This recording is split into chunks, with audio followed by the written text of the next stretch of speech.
நீர் போய் உமக்கு உள்ளவற்றை விற்று ஏழைகளுக்கு கொடும், அப்பொழுது விண்ணகத்தில் நீர் செல்வராய் இருப்பீர். மார்க்கு 10:21. எனக்கு தெரிந்த ஒரு வயதான ஒரு அம்மா, கணவனை இழந்தவங்க, தனிமையா இருக்கிறவங்க.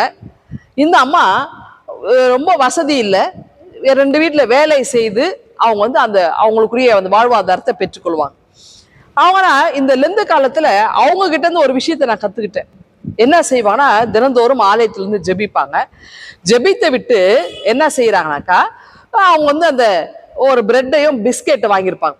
அவங்க போகும்போது வழி ஓரத்துல யாராவது கஷ்டப்படுறவங்க இருந்தா அவங்களுக்கு அதை கொடுப்பாங்க. அப்போ ஒரு நாள் கேட்டேன், அம்மா நீங்களே கஷ்டப்படுறீங்க, நீங்க எப்படி இதை வாங்கி கொடுக்குறீங்க? அப்போ அந்த அம்மா சொன்னாங்க, என்னுடைய ஒருவேளை உணவுக்குரிய பணத்தை நான் என்ன பண்ணுவேன், சேமித்து அந்த பணத்தில் வருகிற அந்த உணவை இல்லாதோருக்கு நான் கொடுப்பேன்.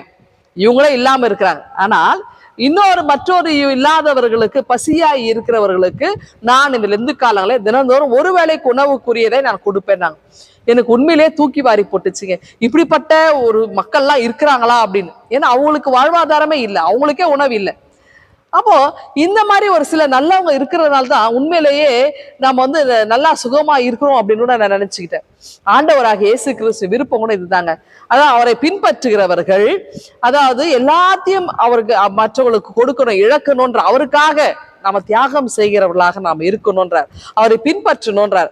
அப்ப இயேசுவை பின்பற்றுவது அப்படின்றது எளிது கிடையாது, ரொம்ப கடினமான உபதேசம். அவரை பின்பற்றுவது ரொம்ப ஈஸி கிடையாது. வசதியான வாழ்வெல்லாம் நமக்கு கிடைக்காது. ஆனால் பணமும் சொத்தும் அந்தஸ்தும் ஒரே இடத்துல இருக்கக்கூடாது, குவிந்து இருக்கக்கூடாது, எல்லோருக்கும் பகிரப்பட வேண்டும். பசியா இருக்கிறவனுக்கு உணவை கொடுக்கணும். இதுதான் உண்மையான உபவாசம் என்பதை ஏசியா நூலிலே நம்ம பார்க்கிறோம் இல்லையா? அப்போ இந்த உபவாச காலங்களிலே நாம் லெந்து காலங்களிலே வாழ்கிறோம். நம்ம உபவாசம் இருந்து நமக்காக நம்ம வேண்டுதல் செய்யறோம், நமக்காக நம்முடைய குடும்பத்துக்காக நாம சில பொறுத்துகைகளை செய்திருக்கிறோம். ஆனா அந்த ஏழை தாயை போல பிறருக்காக, பிறருடைய பசியை ஒருவேளையாவது ஆற்றணும். அவங்க பெருசா ஒன்றும் செய்யல, சின்ன பிரெட் கொடுப்பாங்க, ஒரு பிஸ்கெட் கொடுப்பாங்க, அது பெரிய அவங்களுக்கு அவங்களுடைய ஸ்டேட்டஸ் பெரிய விஷயம். நாமும் இல்லாதோரோடு பகிர்ந்து வாழ்வ ஆண்டவர் நம்மை அழைக்கிறார். இதுதான் உண்மையிலேயே உபவாசமாக, உண்மையிலே ஆண்டவர் பிரியப்படுகிற ஒரு விஷயமாக இருக்கிறது.